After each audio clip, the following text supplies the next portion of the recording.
Fala, galera! Eu sou o professor Mena, sou delegado de Polícia Civil do Rio de Janeiro e professor de Direito em vários cursos preparatórios para concurso público.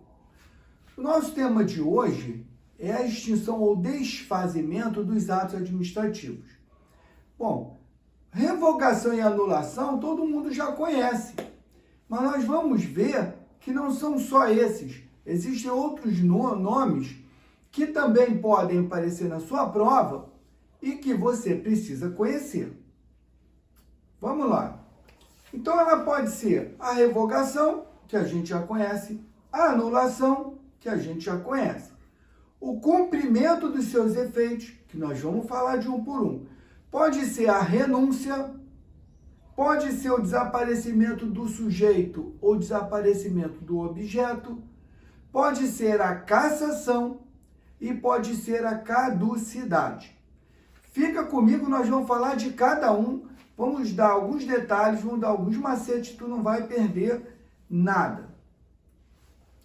Revogação é o desfazimento do ato que só pode ocorrer nos atos válidos, nos atos lícitos, nos atos que não têm vício. Então, primeiro passo, se aparecer na sua prova a revogação, ele só pode estar se referindo a um ato válido, um ato lícito, um ato que não tem vício. Por quê?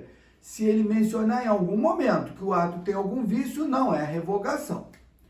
Beleza, por conveniência e oportunidade. Então, a revogação só pode ocorrer nos atos discricionários.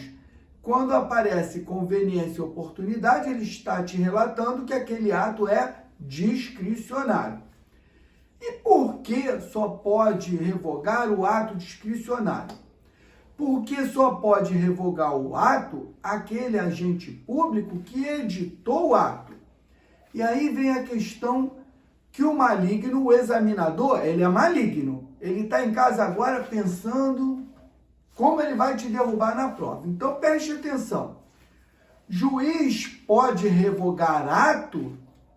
Depende. Normalmente, juiz não pode revogar.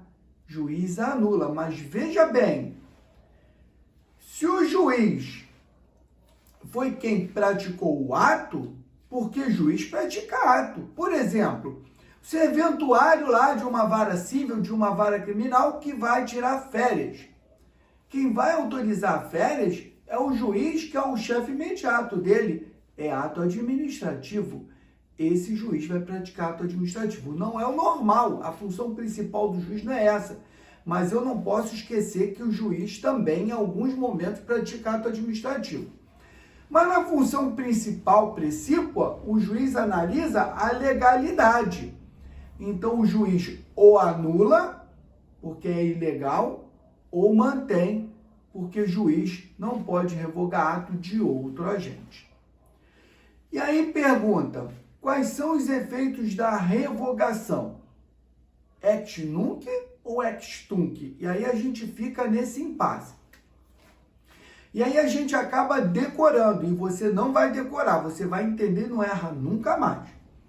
E a gente fica assim, bom, revogação ex nunc e anulação ex tunc, revogação ex tunc, ih, meu Deus, já fiz uma confusão, aí já não lembra mais de nada. Então, olha só, a única coisa que eu preciso entender e decorar é o que tem o N é o que não retroage, porque o examinador não vai mudar esse nome, ou ele vai botar ex nunc ou ele vai botar ex tunc, ele não muda isso. O que tem o N é o que não retroage. Agora vamos entender. Se o ato é válido, se o ato é lícito, se o ato não tem vício, tudo que foi produzido desde a sua edição até agora é válido, é lícito.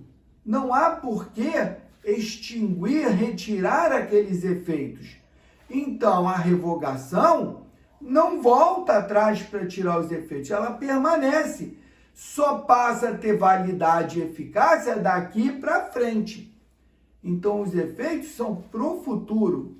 Retroativo não, porque tudo que foi publicado, que foi praticado, todos os efeitos produzidos são lícitos, são válidos, não tem vício, então não retroage.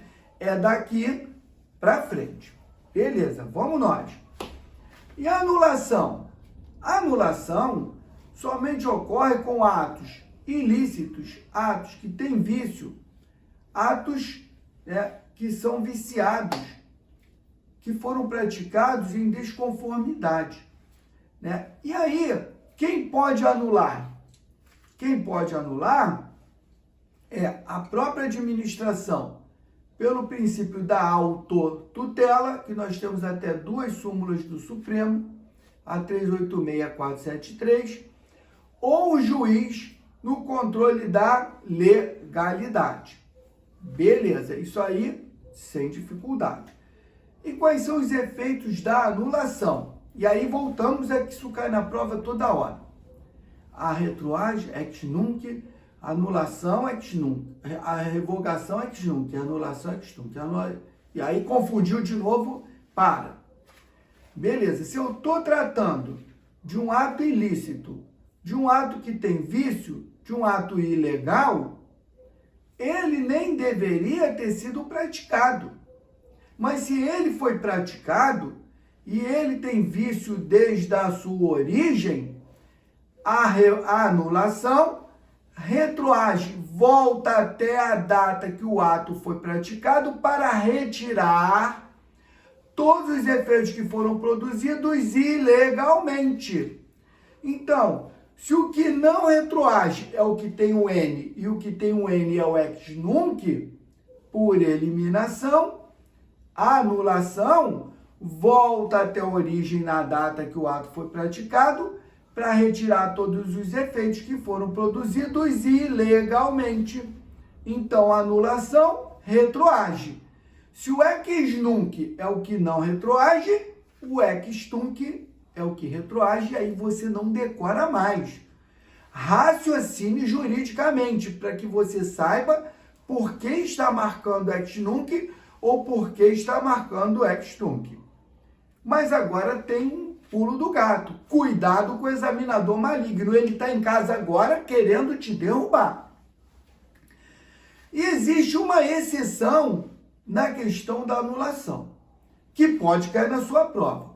Então, aqueles atos que eram ilícitos, que eram inválidos, que tinham um vício, mas que estariam violando direito de terceiro, que é de boa fé, que não participou da ilegalidade do ato, para esse e só para esse. Gente, olha só, não é que havendo um terceiro de boa fé, todos os efeitos são não retroativos, não é isso que eu estou falando. Para esse terceiro de boa fé, que não participou da ilegalidade do ato, para ele e somente para ele, o efeito não retroage.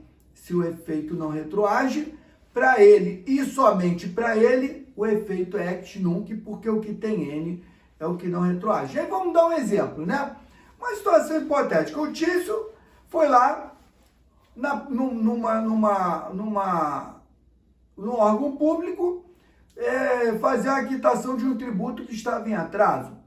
E aí ele fez o pagamento lá para o Melvio, que era o servidor, e que recebeu e deu uma quitação de que a partir de agora ele não devia mais nada àquele órgão público em razão do tributo que foi pago. Beleza, e aí pergunta, né? Aí beleza, passado um tempo, o Melvio foi demitido porque a investidura dele foi com diploma falso. Ele foi descoberto que ele comprou um diploma. Então, tudo que ele praticou, como a investidura dele foi ilegal, foi ilícita, em tese, tudo que ele praticou como agente público também é ilícito. E aí a pergunta, e a quitação que o Tício recebeu em razão de ter pago, a quitação dada pelo Melvio, ela também é nula? Não, nesse caso. Então, para ele, para o Tício, que é um terceiro de boa-fé, que não participou da fraude no documento apresentado pelo Melvio, para ele, aquela quitação é válida. Só vale aquela anulação para frente.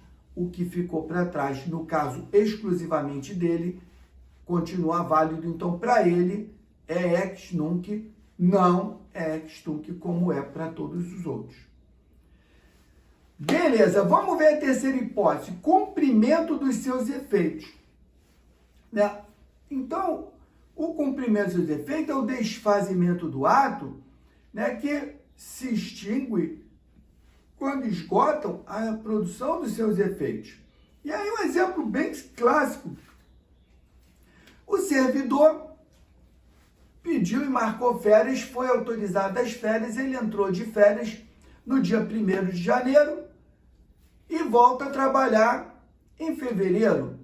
Terminaram as férias, ele gozou as férias. Como que eu vou revogar? Como que eu vou extinguir? Esse ato se extingue naturalmente.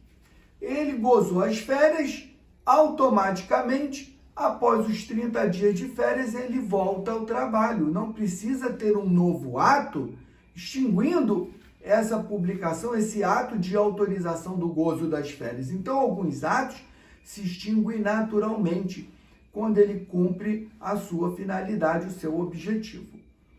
Beleza, vamos para o próximo, que é a renúncia. Renúncia tem uma característica interessante. A renúncia não é iniciativa da administração. É um desfazimento que ocorre por iniciativa do administrado, de alguém que foi favorecido com aquele ato de consentimento. Então, beleza. Vamos lá, né? O exemplo aqui, né? O sujeito é permissionário de um serviço público. E aí, ele desiste de continuar. Vamos fazer um exemplo mais fácil. Vamos lá, o sujeito tem uma barraca de camelô.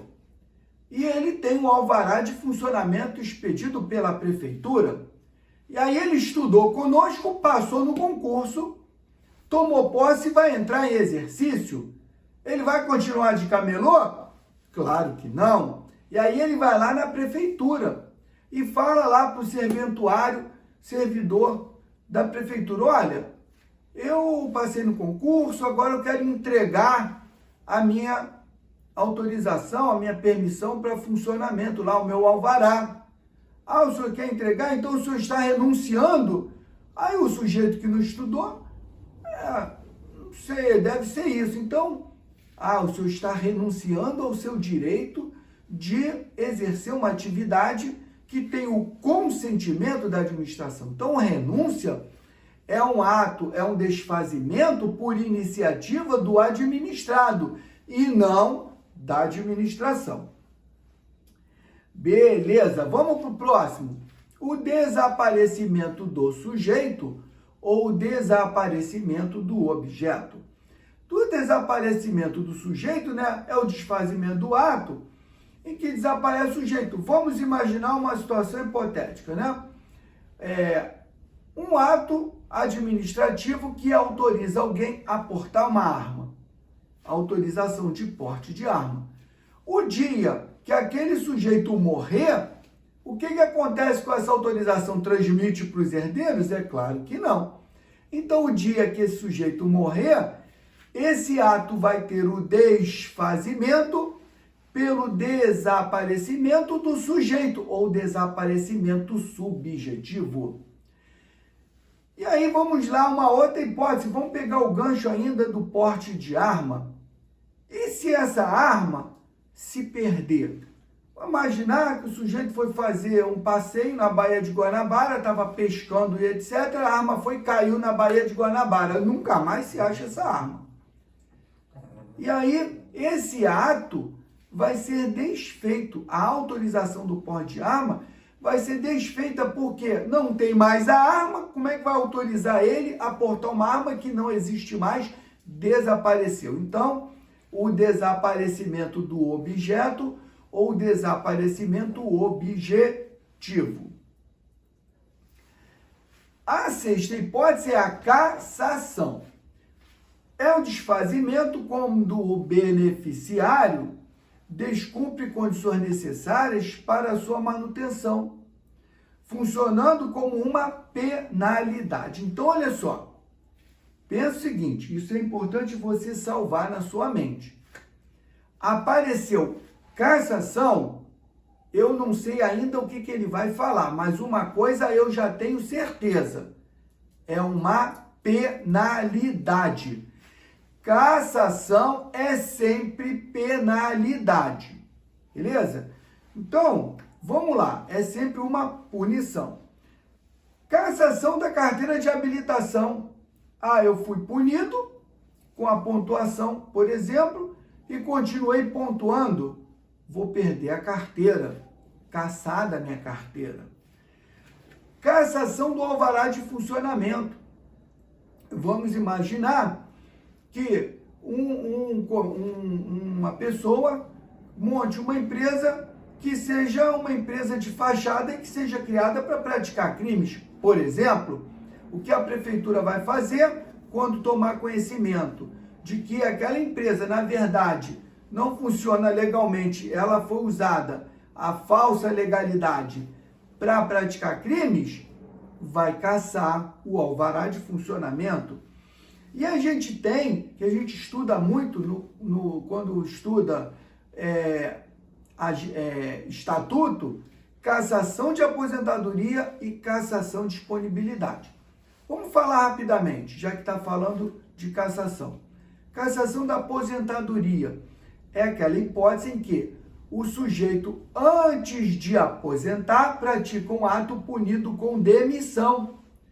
E aí ele, com medo de ser alcançado quando for descoberto o seu ato ilícito, com medo de ser demitido, ele vai e aposenta, tendo tempo, óbvio, preenchido os requisitos da aposentadoria, achando que, aposentado, o cargo ficou vago e ele não vai ser alcançado por um ato punitivo. Lê do engano, não estudou com a gente. A cassação da aposentadoria é aquele ato em que ele praticou a conduta antes de aposentar e ele aposenta e a administração vai buscar lá no ato aposentado, no sujeito aposentado e vai retirar a aposentadoria dele. Ele vai ter cassada a aposentadoria. E a cassação da disponibilidade, que está lá no Estatuto, e a Constituição Federal fala da disponibilidade, né? A Constituição fala assim, vamos na Constituição, extinto o cargo ou declarada a sua desnecessidade, o servidor estável será posto em disponibilidade, com remuneração proporcional ao tempo de serviço até o seu adequado aproveitamento. Agora vamos ao que nos interessa. Se ele for aproveitado em outro cargo e não entrar em exercício no prazo legal, o que vai acontecer? Vai ter cassada a disponibilidade.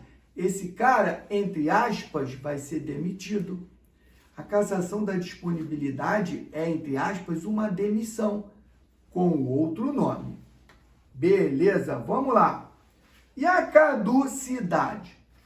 Caducidade é o desfazimento do ato quando entra em vigor uma nova norma, uma nova lei que torne inviável, que impeçam a manutenção daquele ato que foi praticado anteriormente. Um exemplo clássico que nós temos é com a entrada em vigor do Estatuto do Desarmamento, a Lei 10.826 de 2003, que trouxe a seguinte regra: só quem pode conceder autorização de porte de arma é a Polícia Federal. Até então, as polícias civis, que são as polícias estaduais, e a Polícia Civil do Distrito Federal também podiam dar porte de arma no âmbito da sua região, do Estado ou do Distrito Federal. E aí, quem tinha autorização de porte de arma estadual ou distrital, com a entrada em vigor da Lei 10.826, o Estatuto do Desarmamento, o que aconteceu com aquelas autorizações? Houve a caducidade, perdeu o efeito daquele ato e aquelas pessoas perderam o porte de arma.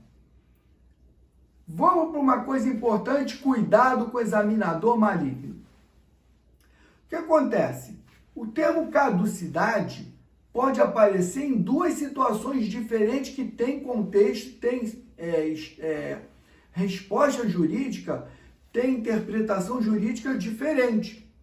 A caducidade pode ser do ato administrativo, que é o que nós estamos falando agora, mas pode ter a caducidade do contrato administrativo. E a caducidade do contrato administrativo, ela ocorre quando houver uma inexecução parcial ou total daquele contratado que está violando um dever que ele tem quando fez um contrato com a administração.